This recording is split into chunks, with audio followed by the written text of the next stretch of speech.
Hello, hello, hello. How are you doing? I'm super excited that you're here today with me because I had to share the coolest things with you. And I really, really thought about this. And I know that you would be so excited to hear with me.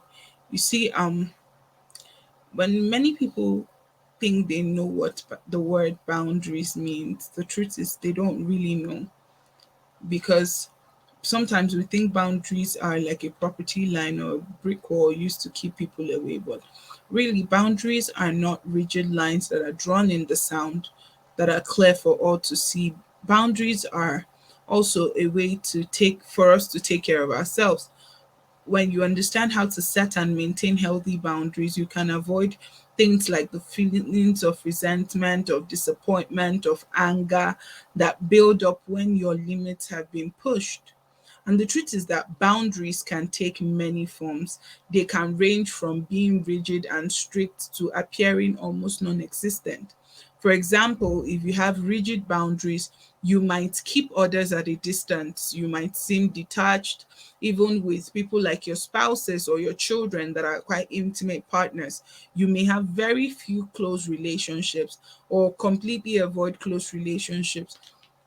But if you have loose or open boundaries, you might get too involved with others' problems.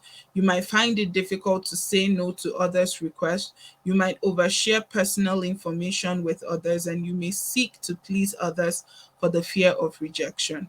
And the truth is that a person with healthy boundaries understands that making their expectations clear helps in two ways. It helps to establish the behavior that you will accept from other people, and it establishes what kind of behavior that other people might want from you or might expect from you. So the boundaries are not just for you, but they are for other people in your life, they are for other people in your space.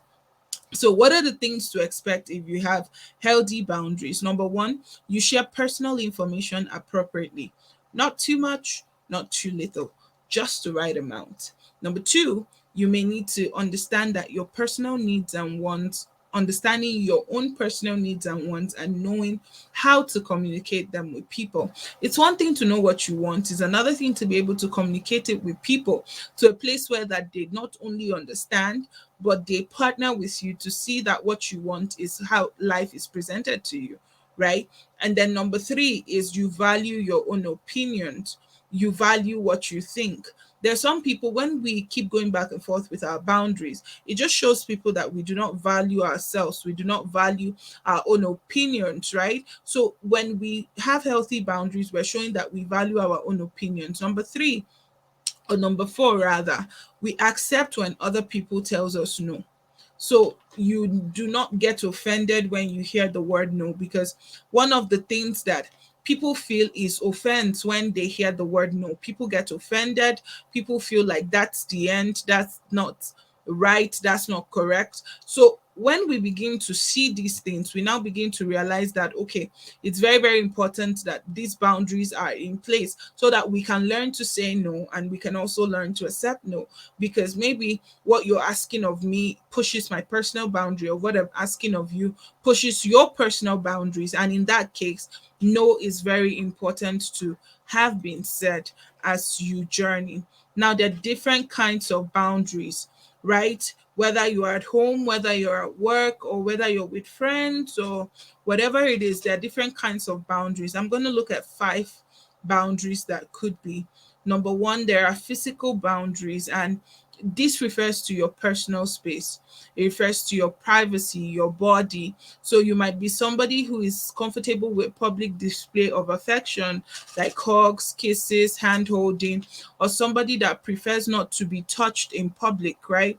And then there is sexual boundaries, and these boundaries may be your expectations concerning intimacy. So what are my expectations as regards who I want to be with, or sexual comments? And sometimes in the workplace, there are certain comments that border on sexual harassment and things like touches that may be uncomfortable for you as a person. And so it's very, very important that these boundaries are very clear for you. Number three is intellectual boundaries. These are boundaries that concern your thoughts and your beliefs. So, intellectual boundaries when not respected means that maybe you're just dismissing the other person's idea callously. And sometimes people feel belittled, people feel hurt when you begin to treat them in such particular or peculiar ways. People feel like they don't matter. It messes with their self esteem and the likes of it. Now, there's also emotional boundaries. It refers to people's feelings, right? You might not be comfortable sharing your feelings about everything with a partner, with a friend, and then you may prefer to share gradually over time. Some people overshare, and people get embarrassed when they hear the things that they share, things like that. And then there's financial boundaries. And yes, it is all about money.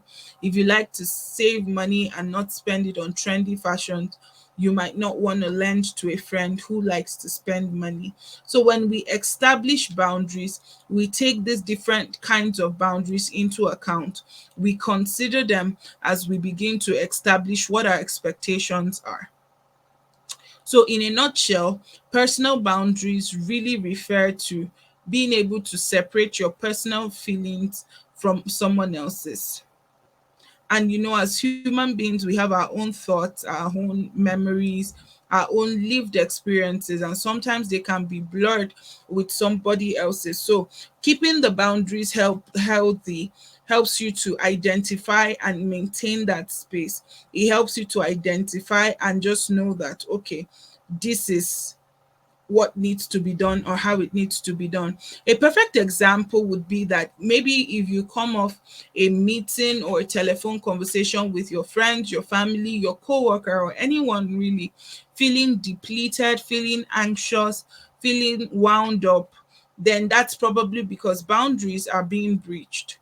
Boundaries are being breached. So if you come out of friendships feeling overwhelmed, feeling like this is the end of it, then you might want to consider that, are my boundaries being respected in this relationship?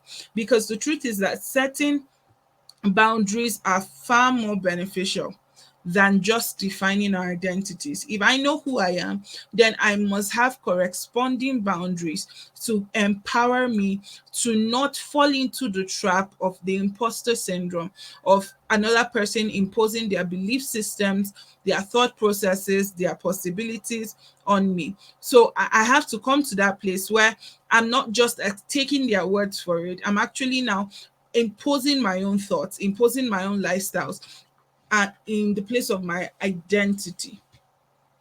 And the truth is that many of us feel emotionally and physical fatigued, not because of anything other than the fact that we lack boundaries, especially when you're dealing with people with exhausting behaviors. And the truth is this, people know when you don't have boundaries. People know, they realize this thing, and they absolutely take advantage of it.